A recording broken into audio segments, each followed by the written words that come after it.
Hi മക്കളെ, Leeds അക്കാദമിയുടെ പുതിയ വീഡിയോയിലേക്ക് ഏവർക്കും സ്വാഗതം. അപ്പം നമ്മൾ ഇന്ന്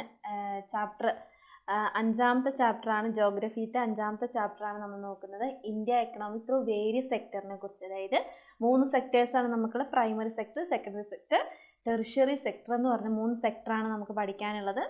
അപ്പോൾ നമുക്ക് പ്രൈമറി സെക്ടറാണ് ആദ്യം നോക്കേണ്ടത്. നാച്ചുറൽ റിസോഴ്സ് ഡയറക്റ്റ് ആയിട്ട് അപ്ലൈ ചെയ്യുന്ന അതായത് സെക്ടറാണ് നമ്മുടെ പ്രൈമറി സെക്ടർ എന്നത്, അഗ്രികൾച്ചറുമായിട്ട് റിലേറ്റ് ചെയ്തിട്ടുള്ള കാര്യം. പിന്നെ അതുപോലെ തന്നെ അതായത് നമുക്ക് എക്സാമ്പിൾ പറയാം: ലൈഫ് സ്റ്റോക്ക് റിയറിങ്, ഫോറസ്ട്രി, പിന്നെ അതുപോലെ അഗ്രികൾച്ചർ ആൻഡ് അലൈഡ് ആക്ടിവിറ്റീസ് ആണ് കൂടുതലായിട്ടും പ്രൈമറി സെക്ടറിൽ പറയുന്നത്. രണ്ടാമത്തെ സെക്ടറാണ് സെക്കൻഡറി സെക്ടർ എന്ന് പറയുന്നത് ഇൻഡസ്ട്രി ആൻഡ് മാനുഫാക്ചറിനെ കുറിച്ച്, അതായത് processing and raw materials of from the primary sector into finished ഗുഡ്സിനെ കുറിച്ചും, പിന്നെ അതുപോലെ തന്നെ ഇൻഡസ്ട്രി സെക്ടറും അങ്ങനെ ഒരു റിലേറ്റ് ചെയ്തിട്ടാണ് നമ്മുടെ സെക്കൻഡറി സെക്ടർ ഉള്ളത്. അതായത് ഇന്ത്യൻ്റെ അതായത് വേരിയസ് സെക്ടറിനെ കുറിച്ചാണ് നമ്മൾ പറയുന്നത്. എക്സാമ്പിളായിട്ട് ഷുഗർ കെയിൻ പറയാം നമുക്ക്. പിന്നെ അടുത്ത ടെറിറ്ററി സെക്ടർ എന്ന് പറയുന്നത് അതായത് that provide service instead of goods. അതായത് അതായത് ഈ പ്രൈമറിയിൽ നിന്നും സെക്കൻഡറിയിൽ നിന്നും വരുന്ന ഒരു ഭാഗത്തുള്ള ഗുഡ്സുകളൊക്കെ ടെറിഷ്യറി സെക്ടർ അവർ കൂടുതലായിട്ടും ആ ഗുഡ്സിനൊരു സർവീസ് അതായത് കൂടുതൽ പ്രൊവൈഡ് ചെയ്യുകയാണ് അവരുടെ എന്ന് പറയുന്നത്. എക്സാമ്പിളായിട്ട് നമുക്ക് പറയാം retail, hospitality, finance, education, health services ഒക്കെ ടെറിഷ്യറി സെക്ടറിലാണ്. പിന്നെ നമുക്ക് നോക്കാനുള്ള എന്താണ് ഇന്റർഡിപ്പെൻഡൻസ് ബിറ്റ്വീൻ ദ വേരിയസ് സെക്ടർ ഏതൊക്കെയാണ്, അതായത് പ്രൊഡക്ഷൻ, ഡിസ്ട്രിബ്യൂഷൻ, കൺസംഷൻ എന്ന് പറയുന്നത്. ഈ ഒരു ജസ്റ്റ് ഒരു പോയിന്റ് മാത്രം. പിന്നെ അടുത്ത് നമുക്ക് ദേശീയ വരുമാനം എന്താണെന്നാണ് നമ്മൾ നോക്കുന്നത്. അതായത് നമുക്കറിയാം രാജ്യത്ത് കണക്കാക്കുന്ന ദേശീയ വരുമാനം എങ്ങനെയൊക്കെയാണ്, ഏതൊക്കെ മെത്തേഡിലൂടെയാണ് കണക്കാക്കുന്നതെന്ന് നമ്മൾ പറയാൻ പോണത്.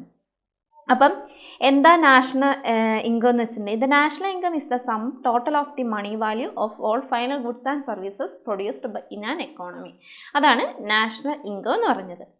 പിന്നെ നമുക്ക് എന്താണ് ഇന്റർമീഡിയറ്റ് ഗുഡ്സ്, അതായത് final goods are those that can be consumed directly product that is used as a raw materials to produce another product. അതാണ് നമ്മുടെ ഇന്റർമീഡിയറ്റ് ഗുഡ്സ് എന്ന് പറഞ്ഞിട്ടുണ്ടെങ്കിൽ. പിന്നെ നമുക്ക് നോക്കാനുള്ള എന്തൊക്കെ ഇമ്പോർട്ടൻസ് ആണ് നാഷണൽ ഇൻകത്തിലെ മെയിൻ ആയിട്ടുള്ള ഇമ്പോർട്ടൻസ്, അതായത് പ്രൈമറിയിൽ നിന്നും സെക്കൻഡറിയിൽ നിന്നും ടെറിഷ്യറി സെക്ടറിൽ നിന്നും കിട്ടുന്നത്, അതായത് എക്കണോമിക് ഗ്രോത്തിലേക്ക്, അതായത് ഒരു കൺട്രീൻ്റെ എക്കണോമിക് ഗ്രോത്തിലേക്ക് നയിക്കുകയാണെന്ന് പറയുന്നു. എന്തൊക്കെയാണ്, അതായത് നമ്മൾ എങ്ങനെയൊക്കെയാണ് നാഷണൽ ഇൻകം കാൽക്കുലേറ്റ് ചെയ്യാനുള്ള ഇമ്പോർട്ടൻസ് എന്ന് പറയുന്നത്. അതായത് ഒരു കൺട്രീനെ അതായത് എക്കണോമിക് ഗ്രോത്തിലേക്കും എത്തിക്കാൻ വേണ്ടിയാണ് കൂടുതലായിട്ട് ഈ ഒരു കാര്യം യൂസ് ചെയ്യുന്നത്. പിന്നെ അടുത്തത് കോൺട്രിബ്യൂഷൻ ഓഫ് ഡിഫറെൻറ്റ് സെക്ടറിൽ, അതായത് ഓരോ സെക്ടറിലും കോൺട്രിബ്യൂഷൻസ് ഉണ്ടാവും, അതിനു വേണ്ടിയും പിന്നെ അസസ് ചെയ്യാനും. അടുത്തത് can help the government plan and implement various project, അതായത് ഗവൺമെൻറ് ഓരോ പ്ലാനുകൾ ഇംപ്ലിമെൻറ്റ് ചെയ്യും, അതുപോലെ തന്നെ ആ വേരിയസ് പ്രോജക്റ്റുകൾ ഇംപ്ലിമെൻറ്റ് ചെയ്യും. അതിനൊക്കെ ഹെൽപ്പ് ചെയ്യാൻ വേണ്ടിയാണ് നാഷണൽ ഇൻകം എന്ന് പറയുന്നത് ഇമ്പോർട്ടൻസ് കൊടുക്കുന്നത്. പിന്നെ എക്കണോമിക് സ്റ്റാറ്റസ് ആൻഡ് കൺട്രീസ്, അതായത് നാഷണൽ ഇൻകം എന്ന് പറയുന്നത് കാൽക്കുലേറ്റ് ചെയ്യുന്ന ഇമ്പോർട്ടൻസ് എന്ന് പറയുന്നത് ഈ എക്കണോമിക് സ്റ്റാറ്റസ് ഓഫ് കൺട്രീസിൽ വരുന്നത്. പിന്നെ നമുക്ക് മെയിനായിട്ട് പഠിക്കാനുള്ളതാണ് ഈ ഒരു 3 കാര്യം എന്ന് പറയുന്നത്. അതായത് methods of measuring national income. ഒന്നാമത്തെ മെത്തേഡാണ് പ്രൊഡക്റ്റ് മെത്തേഡ്, രണ്ടാമത്തെ ഇൻകം മെത്തേഡ്, മൂന്നാമത്തെ എക്സ്പെൻഡിച്ചർ മെത്തേഡ്. ഒന്നാമത്തെ പ്രൊഡക്റ്റ് മെത്തേഡ് എന്ന് വെച്ചിട്ടുണ്ടെങ്കിൽ അതായത് നമുക്കറിയാം this method is used identify the contribution of different sectors towards national income. അതായത് ഓരോ സെക്ടറിൽ നിന്ന് എത്ര കോൺട്രിബ്യൂഷൻസ് ആണ് കിട്ടിയേക്കുന്നത് നാഷണൽ ഇൻകം കണക്കാക്കാൻ വേണ്ടി. അത് നമുക്ക് പറയുന്ന ഒരു ഇക്വേഷനാണ് ഇവിടെ കൊടുത്തേക്കുന്നത്, തൊട്ട് താഴെ കൊടുത്തേക്കുന്നത്. ഈ ഇക്വേഷൻ ഇമ്പോർട്ടൻ്റ് ആണ്. NI എന്ന് പറയുന്ന national income x1 + x2 + x3 + etcetera a + xn എന്ന് പറയുന്നത് അതായത് വേരിയസ് നമ്പേഴ്സിനെയാണ് xn ആയിട്ട് സൂചിപ്പിക്കുന്നത്. ഇതിൽ നമ്മൾ അടുത്താണ് ഇൻകം മെത്തേഡ് എന്ന് പറയുന്നത്. This is method of calculating national income by adding the total income received by land, labour, capital, organisation, അതായത് ഫാക്ടേഴ്സ് ഓഫ് പ്രൊഡക്ഷൻസ്, അതായത് നമ്മുടെ ഫാക്ടേഴ്സ് ഓഫ് പ്രൊഡക്ഷൻ ഇൻക്ലൂഡ് ചെയ്ത ഇൻകം മെത്തേഡ് എന്ന് പറയുന്നത്.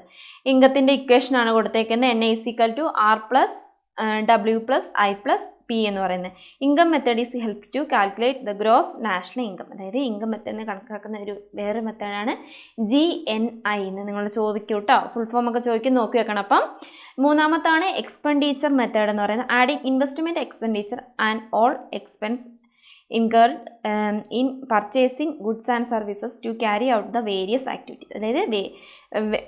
അതായത് ഡിഫറെൻ്റ് ആക്ടിവിറ്റീസിന്, എക്കണോമിക് ആക്ടിവിറ്റീസിനെ കൂട്ട് അതായത് ഗുഡ്സ് ആൻഡ് സർവീസ് പർച്ചേസ് ചെയ്യുന്നതിന് നമ്മൾ എക്സ്പെൻഡിച്ചർ എന്ന് പറയുന്നത്. അതായത് നമ്മുടെ ചിലവ് കണക്കാക്കുന്നത്. അതായത് അതിൻ്റെ ഇക്വേഷനാണ് അവിടെ കൊടുത്തേക്കുന്നത്. C + I + G + X minus M എന്ന് പറയുന്നത് consumption expenditure, investment expenditure, government expenditure. X minus M എന്ന് പറയുന്നത് നെറ്റ് എക്സ്പോർട്ട്, അതായത് എക്സ് എന്ന് ഡിനോട്ട്, അതായത് കൺട്രീസ് എക്സ്പോർട്ടും അതുപോലെ തന്നെ എം എന്ന് പറയുന്നത് നമ്മുടെ കൺട്രി ഇമ്പോർട്ടാണ് പറയുന്നത്. അതിൽ വരുന്ന expenditure method is useful to calculate the gross national expenditure, GNE എന്ന് പറയുന്നത് അത് ഇമ്പോർട്ടൻ്റ് ആണ്. ഇനി നമുക്ക് നോക്കാനുള്ളത് important concept related to national income calculating. എന്തൊക്കെ കൺസെപ്റ്റ് വെച്ചിട്ടാണ് നമ്മൾ നാഷണൽ ഇൻകം കാൽക്കുലേറ്റ് ചെയ്യുന്നത്? അത് നമുക്കറിയാം GDP നമ്മൾ കേട്ടിട്ടുള്ളതാണ്, ഗ്രോസ് ഡൊമസ്റ്റിക് പ്രൊഡക്റ്റ്. അതായത് ഗ്രോസ് ഡൊമസ്റ്റിക് പ്രൊഡക്റ്റ് എന്താണെന്ന് വെച്ചിട്ടുണ്ടെങ്കിൽ sum total of the money value of all final goods and services produced within the domestic country. അതാണ് നമ്മുടെ ഗ്രോസ് നാഷണൽ പ്രൊഡക്റ്റ് എന്ന് പറയുന്നത്. രണ്ടാമത് GNP എന്ന് പറഞ്ഞിട്ടുണ്ടെങ്കിൽ ഗ്രോസ് നാഷണൽ പ്രൊഡക്റ്റ് എന്ന് പറയുന്നത്. അതായത് ടോട്ടൽ മണി വാല്യൂ എന്ന്, അതായത് എത്രയാണ് പ്രൊഡ്യൂസ് ചെയ്ത് ഏതൊരു കൺട്രിയിലേക്കും എത്രയാണ് പ്രൊഡ്യൂസ് ചെയ്തത്. അതായത് നമുക്കറിയാം നമ്മളിവിടെ, അതായത് നമ്മുടെ ഇന്ത്യൻ്റെ അകത്ത് പ്രൊഡ്യൂസ് ചെയ്യുന്ന ഉൽപ്പന്നങ്ങളെയൊക്കെ നമ്മൾ എന്ത് ചെയ്യാം, GDPയിലായിട്ട് കണക്കാക്കാം. അപ്പം GNP എന്ന് പറഞ്ഞിട്ടുണ്ടെങ്കിൽ ടെറിഷറി, അതായത് ഡൊമസ്റ്റിക് ടെറിട്ടറിയിലായിരിക്കാം. അതുപോലെ തന്നെ അബ്രോഡിൽ നിന്നുള്ള, അതായത് അവിടെ ആളുകളൊക്കെ ജോലി ചെയ്യുന്ന ആ ഒരു ഇൻകം എന്ന് പറയുന്നത് നമ്മുടെ കൺട്രീസിലേക്കും കൂടെ ആഡ് ചെയ്യുന്നതാണ് GDP എന്ന് പറയുന്നത്. ഡൊമസ്റ്റിക് ടെറിട്ടറി എന്ന് പറഞ്ഞിട്ടുണ്ടെങ്കിൽ അതായത് നമ്മുടെ എക്കണോമിക് ആക്ടിവിറ്റീസ് വേറെ ഏതെങ്കിലും ടെറിട്ടറി ഭാഗത്തു നിന്നാലും നമ്മുടെ ഈ നാഷണൽ ഇൻകത്തിലേക്ക് ആഡ് ചെയ്യുന്നതാണ് പറയുന്നത്. അടുത്താണ് NNP എന്ന് പറഞ്ഞിട്ടുണ്ടെങ്കിൽ, NNP എന്ന് പറയുന്നത് നമ്മളൊരു കാർ മേടിച്ചു, ഇപ്പോൾ ഒരു 5 ലക്ഷം രൂപയ്ക്കാണ് കാർ മേടിച്ചത്, ഒരു 10 ലക്ഷം രൂപ 10 വർഷം കഴിയുമ്പോൾ അത് നമുക്ക് ആ ഒരു 5 ലക്ഷം രൂപ നമുക്ക് കിട്ടുന്നുണ്ടോ അതൊന്ന് കണക്കാക്കുന്നതാണ് എന്ന് പറയുന്നത് NNP എന്ന് പറയുന്നത്. അവിടെ ഒരു എക്സാമ്പിളൊക്കെ കൊടുത്തിട്ടുണ്ട്. അപ്പം എന്താണ് NNP എന്ന് പറയുന്നത്? ഡിപ്രിസിയേഷൻ കോസ്റ്റ് എന്ന് പറഞ്ഞിട്ടുണ്ടെങ്കിൽ നമുക്ക് ആ ഒരു വില, അതായത് കിട്ടിയില്ലെങ്കിൽ അതായത് ഡിപ്രിസിയേഷൻ, അതായത് കുറഞ്ഞൊരു ഡിപ്രിസിയേഷൻ സംഭവിച്ച ഒരു കോസ്റ്റിന്, അതാണ് അവിടെ പറയുന്നത്. ലാസ്റ്റത്തെയാണ് PCA, പെർ ക്യാപിറ്റ ഇൻകം എന്ന് പറയുന്നത്. അതായത് പെർ ക്യാപിറ്റ ഇൻകം എന്ന് പറയുന്നത് കാൽക്കുലേറ്റ് ചെയ്യുന്നത് PCI is equal to national income, അതായത് ടോട്ടൽ പോപ്പുലേഷൻ, അതായത് ആളുകളുടെ ജനസംഖ്യ അടിസ്ഥാനത്തിലും അതുപോലെ തന്നെ നാഷണൽ ഇൻകം കണക്കാക്കിയിട്ടാണ് നമ്മൾ PCI, അത് പെർ ക്യാപിറ്റ ഇൻകം കാൽക്കുലേറ്റ് ചെയ്യുന്നത്. പിന്നെ അതുപോലെ തന്നെ ഗ്രോസ് വാല്യൂ ആർഡർ കൂടെ കൊടുത്തിട്ടുണ്ട് GVA, അതായത് gross product value minus value of intermediate consumption വഴിയാണ് നമുക്ക് GVA കണ്ടുപിടിക്കാൻ പറ്റുന്നത്. പിന്നെ ഗ്രോസ് സ്റ്റേറ്റ് വാല്യൂ ആർഡർ എന്ന് പറയുന്നത്, അതായത് എങ്ങനെയാണ്, അതായത് ഓരോ സെക്ടറിൽ നിന്നും കോൺട്രിബ്യൂഷൻ, അതായത് ഡിഫറെൻറ്റ് ടൈമിലായിരിക്കും കിട്ടുന്നത്. അതായത് ഗ്രോസ്, അതായത് ഓരോ സ്റ്റേറ്റിൻ്റെ, കേരള സ്റ്റേറ്റിൽ അങ്ങനെയുള്ള കാര്യങ്ങൾ GSBA എന്ന് പറയുന്നത്. പിന്നെ എങ്ങനെയൊക്കെയാണ്, അതായത് നമുക്കിനി അടുത്തൊരു പാർട്ടാണ് പഠിക്കുന്നത്, അതായത് growth of knowledge based section. അതായത് നമുക്കറിയാം ഓരോ ടെക്നോളജീസും നോളജും സ്കില്ലും ഹെൽത്ത് ആൻഡ് എഡ്യൂക്കേഷൻ എന്ന് പറയുന്നത് ഹ്യൂമൻ ക്യാപിറ്റലിൽ ഏറ്റവും കൂടുതലായിട്ട് നമ്മൾ ഫോക്കസ് ചെയ്യുന്നതാണ്. അപ്പോൾ അതിൽ ഏറ്റവും കൂടുതൽ വരെയാണ് അതായത് നമ്മുടെ നോളജ് ബേസ്ഡ് സെക്ടർ എന്ന് പറയുന്നത്. നമുക്കറിയാം ഇപ്പം ടെക്നോളജിക്കലി ആയിട്ട് നമ്മൾ ഡെവലപ്പ് ചെയ്യുന്ന ഓരോ രാജ്യങ്ങളാണെങ്കിലും ഓരോ സ്റ്റേറ്റുകളാണെങ്കിലും ഉള്ളത്. അപ്പോൾ ICT possibilities have elevated our country in to the knowledge economy. അതാണ് നോളജ് ബേസ്ഡ് സെക്ടർ എന്ന് പറയുന്നത്. അപ്പം കമ്പാരിസൺ, അതായത് നമുക്ക് അടുത്ത് നോക്കാനുള്ള ഓർഗനൈസ്ഡ് സെക്ടറും അൺഓർഗനൈസ്ഡ് സെക്ടർ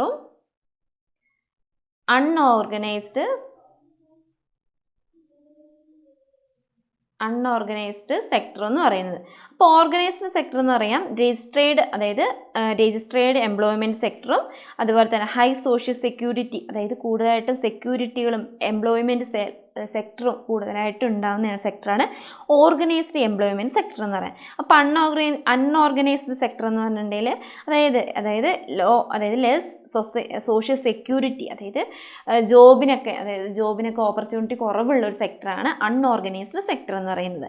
അപ്പോൾ ഇത് തമ്മിലുള്ള കമ്പാരിസനൊക്കെ നിങ്ങളോട് ചോദിക്കും, ഒരു 4 മാർക്കിൻ്റെയൊക്കെ ചോദിക്കാൻ ചാൻസ് ഉള്ള ക്വസ്റ്റ്യൻ ആണ്. പിന്നെ അടുത്ത ലാസ്റ്റത്തെ പോർഷനാണ് problem faced by the workers of എന്തൊക്കെ ആയിരിക്കാം, അതായത് അസംഘടിത മേഖലയിൽ എന്തൊക്കെ പ്രശ്നങ്ങളായിരിക്കാം അതായത് വർക്കേഴ്സ് ഫേസ് ചെയ്യുന്നത്. ഒന്നാമത്തെയാണ് അൺസേഫ് വർക്ക് പ്ലേസസ്, അതായത് ഒരു സേഫ് ഇല്ലാതെ.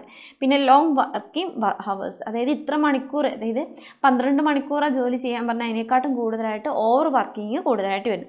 ലോ വേജ്, അതായത് കിട്ടുന്ന നമുക്ക് പറഞ്ഞത്ര സാലറി എന്ന് പറയുന്നത് ലോ കുറവായിരിക്കും എന്ന് പറയുന്നു. പിന്നെ സോഷ്യൽ സെക്യൂരിറ്റി ഉണ്ടാവും, ബാക്ക്വേർഡ്നെസ് ഉണ്ടാവും. പിന്നെ social economic inequalities, lack of opportunities, low standard of living ആണ് വരുന്നത്. പിന്നെ കോൺസിക്വൻസ് വരുന്നത് ബാക്ക്വേർഡ്നെസ് തന്നെ നമ്മൾ പറഞ്ഞ അതന്നെ ഹ്യൂമൻ ക്യാപിറ്റൽ എന്ന് പറയുന്നത് എക്സലൻ്റ് ആയിട്ടുള്ള എംപ്ലോയ്മെൻറ്റ്, അതായത് ട്രാൻസ്ഫോർമേഷൻ സംഭവിക്കുന്നതാണ്. ഇത്രയാണ് നമ്മുടെ എന്താണ് പറയുക വേരിയസ് സെക്ടറിൽ. അതിൽ നമുക്ക് പ്രൈമറി സെക്കൻഡറിയും ടെറിട്ടറി സെക്ടറും പിന്നെ അതുപോലെ തന്നെ നാഷണൽ ഇൻകം എന്താണ്, ഓർഗനൈസ്ഡ് ആൻഡ് അൺഓർഗനൈസ്ഡ് സെക്ടറിനെ കുറിച്ചാണ് നമുക്കിതിൽ കൂടുതലായിട്ടും പഠിക്കാനുള്ളത്. അപ്പോൾ എന്തെങ്കിലും ഡൗട്ടും കാര്യങ്ങളും ഉണ്ടെങ്കിൽ നിങ്ങൾ കമൻറ്റ് ചെയ്യുക. അതുപോലെ തന്നെ നിങ്ങളുടെ കൂട്ടുകാർക്കൊക്കെ വീഡിയോ ഷെയർ ചെയ്ത് കൊടുക്കുക. അപ്പോൾ അടുത്തൊരു ക്ലാസ്സുമായിട്ട് നമുക്ക് അടുത്ത ദിവസം കാണാം. എല്ലാവർക്കും ബൈ.